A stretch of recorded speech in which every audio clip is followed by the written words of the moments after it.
नमस्कार मित्रांनो, दोन भावांनी आपल्याला फोन केला का दादा तुम्ही एवढ्या छोट्या पिल्लाला दूध कसं काय पाजता.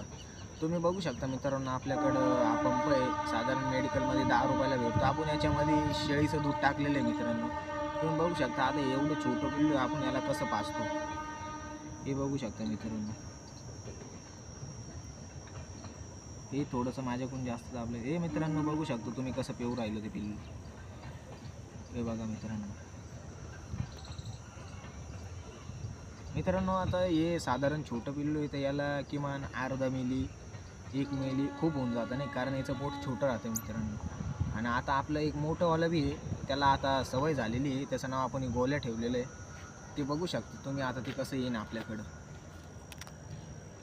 आता हे आपण सोपान दादांकडे देणार आहे मित्रांनो. आपण ते त्याच्याकडे देऊन टाकलेलं आहे मित्रांनो. तुम्ही बघू शकता हा नर आपलावाला हा मोठा आहे. आता तुम्ही बघू शकता हा